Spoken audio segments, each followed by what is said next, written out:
Assalamualaikum anak-anak ibu semua. Apa kabarnya hari ini? Sebelum belajar, kita berdoa bersama-sama. Bismillahirrahmanirrahim.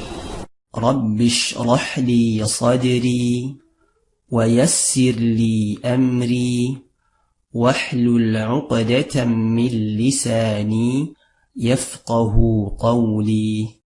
اللهم إني أسألك علما نافعا ورزقا طيبا وعملا متقبلا. اللهم صل على محمد وعلى آل محمد.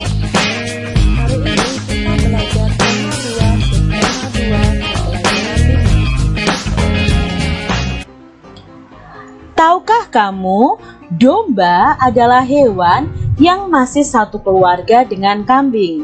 Domba mirip kambing, namun memiliki bulu yang tebal. Bulunya biasanya dijadikan benang wol. Daging domba dapat diambil manfaatnya. Biasanya bisa diolah menjadi gulai atau menjadi sate dan lain sebagainya. Nah, ini adalah domba. Domba itu hampir sama dengan kambing, tapi bedanya itu domba memiliki bulu yang sangat tebal adik-adik. Nah, bulunya ini bisa dijadikan benang wol. Lalu benang wol itu sendiri juga bisa dijadikan pakaian untuk manusia. Selain dimanfaatkan bulunya, ternyata domba ini juga dimanfaatkan dagingnya. Bisa dimasak oleh manusia. Susunlah kata-kata di bawah ini sehingga menjadi sebuah pesan moral yang terdapat pada dongeng Anak Gembala dan Serigala. Pada pembelajaran sebelumnya kita sudah mendengarkan tentang dongeng Anak Gembala dan Serigala. Bagaimana kalau anak domba ini suka berbohong, suka menipu warga di kampungnya bahwa dombanya dimakan serigala. Padahal tidak ada serigala yang memakannya. Sampai pada akhirnya datanglah serigala beneran adik-adik memakan dombanya. Dan ketika dia meminta tolong kepada warga kampungnya sudah tidak percaya lagi kepada anak gembala. Nah, pesan moral apa yang terdapat pada dongeng tersebut? Nah, di sini ada kata-kata yang diacak nih yang merupakan pesan moral dari dongeng tersebut. Kira-kira pesan moralnya apa ya? Kata pertama adalah pembohong. Disusun ya, ada kata lagi, tidak, pembohong, dipercayai, akan, pernah, mereka, berkata, walaupun, benar. Ya, pesan moral dari dongeng Anak Gembala dan Serigala adalah pembohong tidak akan pernah dipercayai lagi walaupun mereka berkata benar. Jangan jadi pembohong ya. Itu tidak baik dan orang tidak akan percaya kepada kita. Setiap hari Benny memberikan makanan kepada ayam-ayamnya. Benny juga membantu ayah membersihkan kandang ayam. Ayam-ayamnya sudah menghasilkan telur, daging, dan suara yang indah. Benny berpikir ayam akan senang jika kandangnya bersih. Di sekolah, Benny juga selalu berbuat baik. Ia sering membantu teman yang terjatuh supaya berdiri kembali.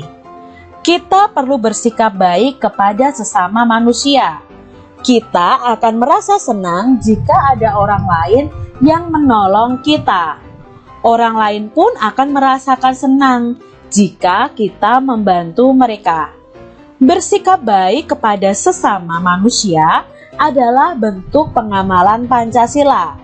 Tepatnya adalah pengamalan sila kedua Pancasila, yaitu kemanusiaan yang adil dan beradab. Nah, ini adalah contoh sikap Benny yang mengamalkan sila kedua Pancasila, di mana dia bersikap baik kepada hewan, kepada temannya, kepada orang-orang di sekitarnya. Sila kedua itu bunyinya kemanusiaan yang adil dan beradab.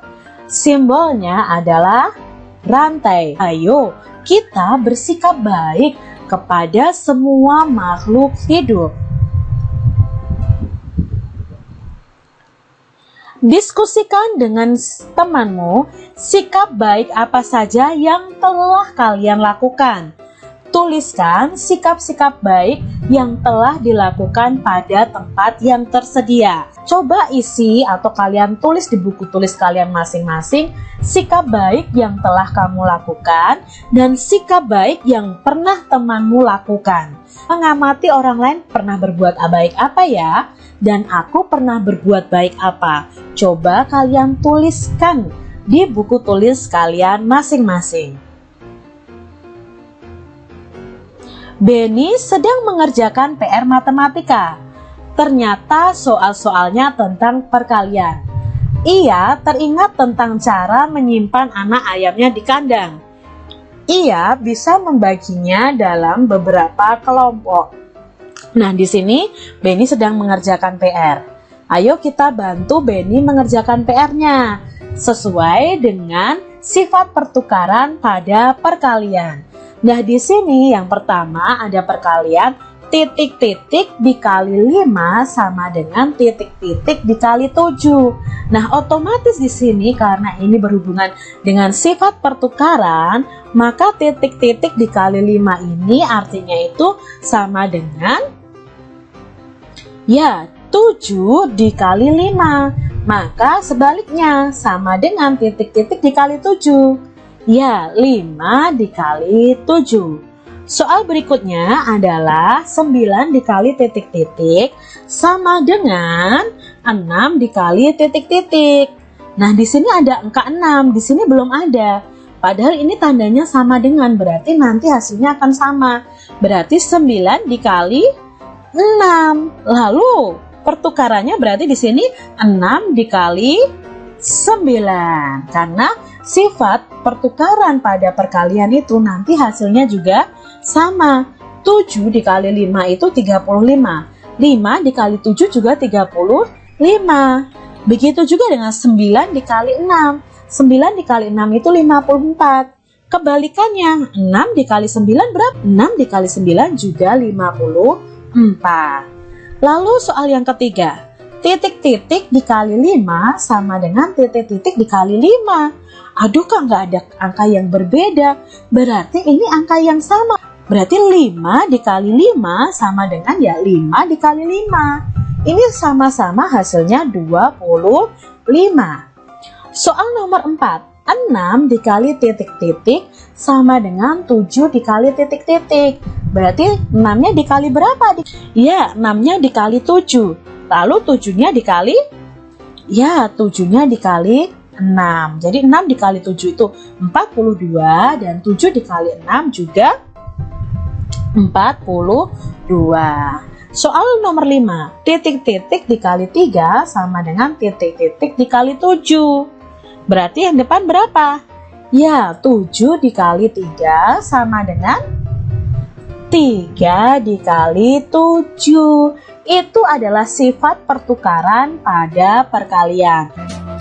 Alhamdulillah, sekian video pembelajaran kali ini. Semoga bermanfaat, selamat belajar dan tetap jaga kesehatan. Semoga senantiasa mendapatkan kemudahan dari Allah Subhanahu wa Ta'ala. Wassalamualaikum warahmatullahi wabarakatuh.